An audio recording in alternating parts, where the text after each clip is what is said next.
मोहम्मद पैगंबर पर आपत्तिजनक बयान देने के बाद भारतीय जनता पार्टी की नेता नुपुर शर्मा पिछले कई महीनों से आलोचना की शिकार हो रही है। इसी बीच भारतीय जनता पार्टी के विधायक भी मोहम्मद पैगंबर के खिलाफ आपत्तिजनक बयान देने के मामले पुलिस हिरासत में लिए गए हैं।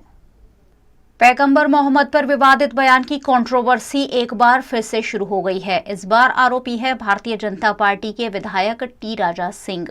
आज हैदराबाद पुलिस ने उन्हें पैगंबर मोहम्मद पर आपत्तिजनक बयान देने पर गिरफ्तार कर लिया। टी राजा के खिलाफ हैदराबाद में प्रदर्शन भी हो रहे हैं।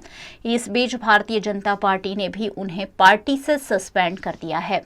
दरअसल हैदराबाद में पैगंबर मोहम्मद पर आपत्तिजनक टिप्पणी करने वाले भाजपा विधायक टी राजा सिंह को पुलिस ने गिरफ्तार कर लिया है।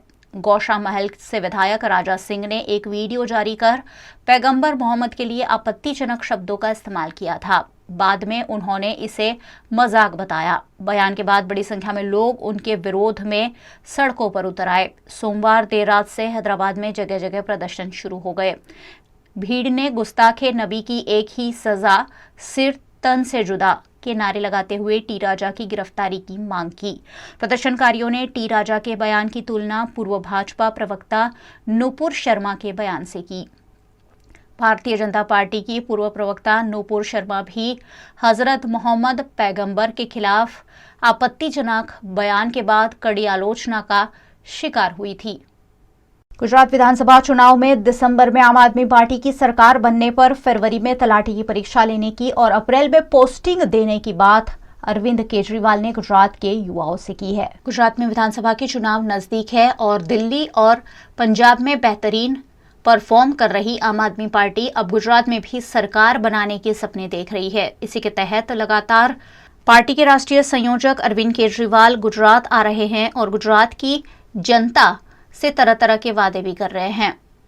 अरविंद केजरीवाल एक महीने में ही दूसरी बार भावनगर के दौरे पर पहुंचे हैं। आम आदमी पार्टी के दिल्ली के मुख्यमंत्री अरविंद केजरीवाल और उप मुख्यमंत्री मनीष सिसोदिया इन दिनों 2 दिवसीय गुजरात प्रवास पर है। दूसरे दिन भावनगर के नीलमबाग पैलेस में उन्होंने दोपहर का भोजन किया और झवेरचंद मेघाणी ऑडिटोरियम पहुंचकर रोजगार और शिक्षा मुद्दे युवाओं के साथ संवाद किया। इस मौके पर अरविंद केजरीवाल ने कहा कि भावनगर के महाराजा कृष्ण कुमार सिंह जी को भारत रत्न से नवाजा जाएगा। अगर आम आदमी पार्टी की सरकार बनती है तो जीआईएसएफ के जवानों को 1 महीने में हक और न्याय दिलाए जाने की बात कही गई। अरविंद केजरीवाल ने इस मौके पर कहा कि 2018 में गुजरात में तलाटी का विज्ञापन निकाला गया था और 1800 पोस्ट पर 32 लाख लोगों ने अर्जी की थी, लेकिन परीक्षा नहीं हुई। 2022 में भी फॉर्म मंगवाए गए लेकिन परीक्षा नहीं ली गई है। जो सरकार 5 साल तक परीक्षा नहीं करवा पाती है, जब परीक्षा करवाती है तो पर्चे लीक हो जाते हैं, वो लोग सरकार क्या चलाएंगे। अरविंद केजरीवाल ने बड़ा दावा करते हुए कहा कि अगर दिसंबर में विधानसभा चुनाव में आम आदमी पार्टी की सरकार बनती है तो फरवरी में तलाटी की परीक्षा ली जाएगी और अप्रैल महीने में पोस्टिंग कर दी जाएगी। दोस्तों, मुझे बेहद खुशी है आज मैं अपने साथ देश की नहीं दुनिया के सबसे अच्छे शिक्षा मंत्री को लेकर आया हूं, मनीष सिसोदिया जी। इन्होंने दिल्ली के स्कूल शानदार कर दिए। दिल्ली के सरकारी स्कूल, पहले दिल्ली के सरकारी स्कूलों का भी बहुत बुरा हाल था। अभी एक व्यक्ति ने प्रश्न पूछा था कि एजुकेशन सिस्टम कैसे ठीक करेंगे। दिल्ली के सरकारी स्कूलों का जब 2015 में हमारी सरकार बनी इतना बुरा हाल था। दीवारें टूटी पड़ी थी, छत टूटी पड़ी थी, छत पे से पानी गिरता था, बच्चों के पास डेस्क नहीं थे, टीचर आते नहीं थे, पीने को पानी नहीं था, टॉयलेट इतने गंदे थे, पढ़ाई के नाम पे कुछ भी नहीं था, रिजल्ट बहुत खराब आते थे। 5 साल के बाद आज आप जाके देख लीजिए दिल्ली के सरकारी स्कूल इतने शानदार बन गए, इतने शानदार बन गए। मैं खुला निमंत्रण देता हूं आप सब लोगों को, आप में से कोई भी जाइए दिल्ली के किसी भी सरकारी स्कूल के अंदर चले जाइए आप। अभी कई पत्रकार गुजरात से गए थे, करीब 30-40 पत्रकार गुजरात से गए थे, वो खूब घूम के आए, बहुत अच्छा लगा उन्हें। आप भी जाइए, और अगर जा नहीं सकते तो आप दिल्ली में किसी को फोन करके पूछ लीजिए, इतने शानदार सरकारी स्कूल बन गए।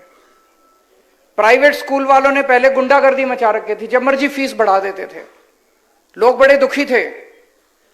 पिछले 7 साल से किसी भी प्राइवेट स्कूल वाले को नाजायज फीस नहीं बढ़ाने दी हम लोगों ने। ऑर्डर पास कर दिए, जितने प्राइवेट स्कूल थे सबका ऑडिट करवाया हमने, चार्टर्ड अकाउंटेंट से ऑडिट करवाया। और जब ऑडिट के नतीजे आए तो पता चला किसी प्राइवेट स्कूल ने 30 करोड़ की एफडी करा रखी है बैंक में, 40 करोड़ की एफडी करा रखी है। हमने ऑर्डर किया, एफडी तुड़वाई और बच्चों के पैसे वापस कराए। पहली बार भारत में हुआ होगा,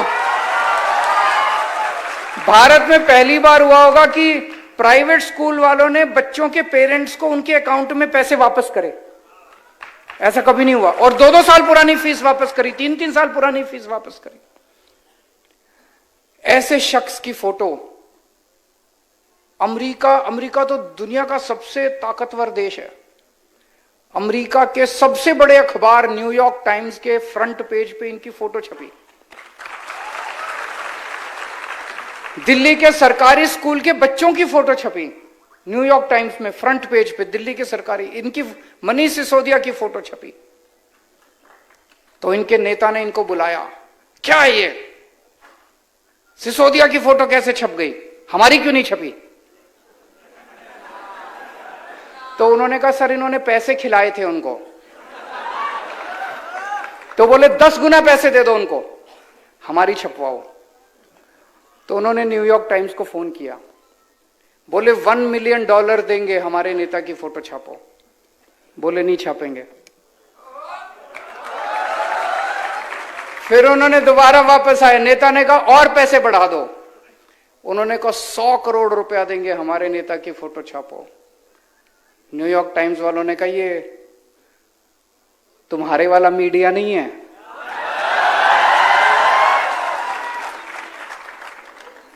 हम बिकते नहीं हैं, हम पैसों में नहीं बिकते। उन्होंने ही नहीं छापी। इन लोगों को लगता है कि दुनिया में सब कुछ बिकता है। दुनिया में सब कुछ बिकता नहीं है, बहुत सारी चीजें ईमानदारी से भी चलती हैं। आज मनीष सिसोदिया की और दिल्ली के सरकारी स्कूलों के बच्चों की जो न्यूयॉर्क टाइम्स के फ्रंट पेज पे फोटो छपी है, उसके लिए इन्होंने चप्पलें घिसी हैं अपनी। रोज सवेरे 6 बजे उठ के, पिछले 7 साल से मैं जानता हूं मनीष सिसोदिया रोज सवेरे 6 बजे उठ के सरकारी स्कूलों का दौरा करने निकलते हैं। मैं आपसे पूछना चाहता हूं, 75 साल के भारत के, आजाद भारत के इतिहास में एक भी शिक्षा मंत्री बता दो जो रोज सवेरे 7 बजे उठ के 6 बजे उठ के सरकारी स्कूलों का दौरा करने निकलता है। इस मौके पर आम आदमी पार्टी के नेता मनीष सिसोदिया ने कहा कि कुछ वक्त पहले वो गुजरात आए थे और शिक्षा मंत्री के इलाके में यानी कि भावनगर में सरकारी स्कूलों की स्थिति को उन्होंने उजागर किया था।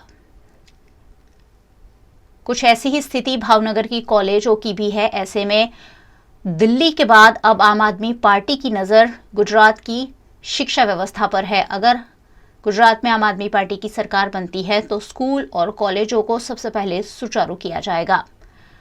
इस मौके पर मनीष सिसोदिया ने कहा कि मेरी गर्दन की चिंता केंद्र सरकार ना करे, क्योंकि मेरी गर्दन ईमानदार की गर्दन है, सीबीआई के शिकंजे में नहीं आ पाएगी।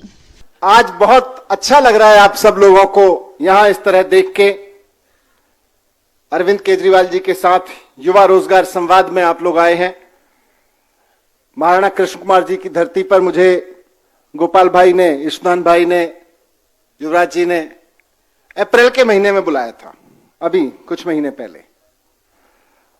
और अप्रैल के महीने में इन्होंने यहां बुलाया कि देखो शिक्षा मंत्री के इलाके में सरकारी स्कूलों के क्या हाल हैं।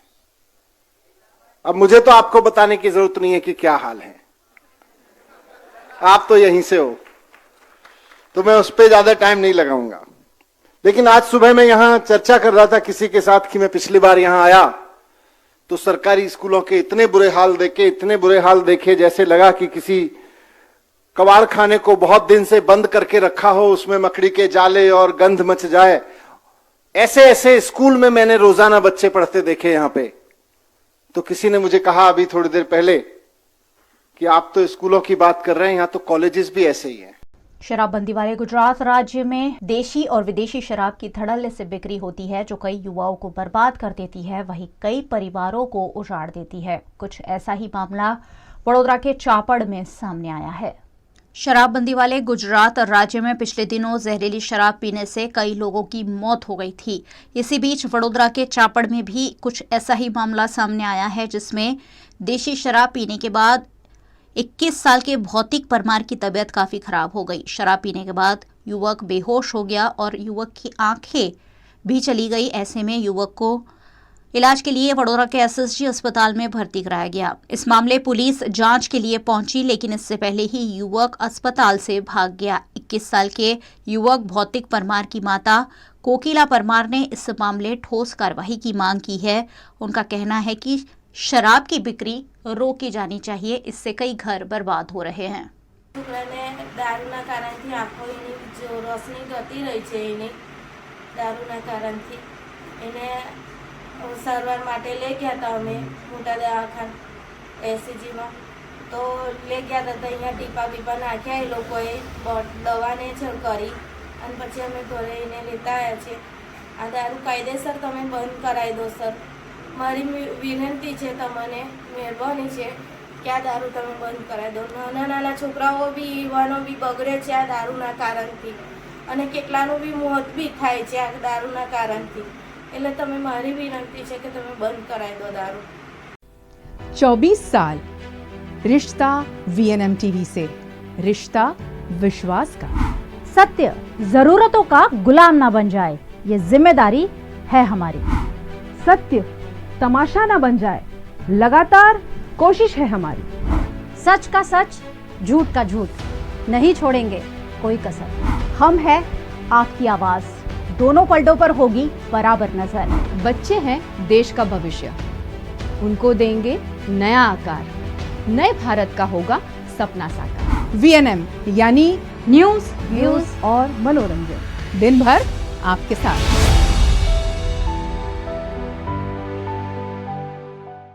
गुजरात की जीवनडोर माने जाते सरदार सरोवर डैम में लगातार इन दिनों पानी की इनकम हो रही है। इसी बीच मध्य प्रदेश के इंदिरा सागर डैम से कुछ और क्यूसेक पानी छोड़े जाने की खबर है, जिससे नर्मदा नदी का जलस्तर और बढ़ सकता है। गुजरात की नर्मदा नदी पर सरदार सरोवर डैम बनाया गया है। सरदार सरोवर डैम का जलस्तर इन दिनों 135.78 मीटर है। पानी की इनकम 4,10,888 क्यूसेक है, जिसके चलते 23 दरवाजे 3.05 मीटर तक खोलकर करीब 5 लाख क्यूसेक पानी नर्मदा नदी में छोड़ा जा रहा है। साथ ही रिवर बेड पावर हाउस के 6 बिजली मथक चालू कर 44,709 क्यूसेक पानी नदी में छोड़ा जाएगा। नदी से कुल 5,44,709 क्यूसेक पानी की निकासी हो रही है। कैनाल में 17,937 क्यूसेक पानी छोड़ा जा रहा है। मध्य प्रदेश में भी इन दिनों भारी बारिश हो रही है, जिससे इंदिरा सागर डैम से दोपहर के करीब 3 बजे 7 लाख क्यूसेक जितना पानी छोड़ा गया है। फिलहाल 3,81,780 क्यूसेक पानी छोड़ा जा रहा है। 28 से 32 घंटों में ये पानी सरदार सरोवर में पहुंचेगा, जिससे नर्मदा नदी का जलस्तर और ऊंचा आने की संभावना है। नर्मदा डेम में फरीथी पानी आवक वधी रही है, त्यारे नर्मदा नदीना कांठा विस्तारों में फरी एकवार पूरનું संकट माथे तोड़ाई રહ્યું છે। हाल नर्मदा બંધમાંથી 5.5 લાખ ક્યુસેક પાણી છોડવામાં આવી રહ્યું છે, પરંતુ ઉપરવાસમાંથી વધુ પાણી છોડવામાં આવતા 18 થી 20 કલાક બાદ ફરીથી નર્મદા ડેમમાં હજી વધુ પાણી આવવાથી વધારે પાણી છોડવામાં આવશે તો નર્મદા નદીની જળ સપાટી ચોક્કસપણે વધશે તેવા આસાર જણાઈ રહ્યા છે।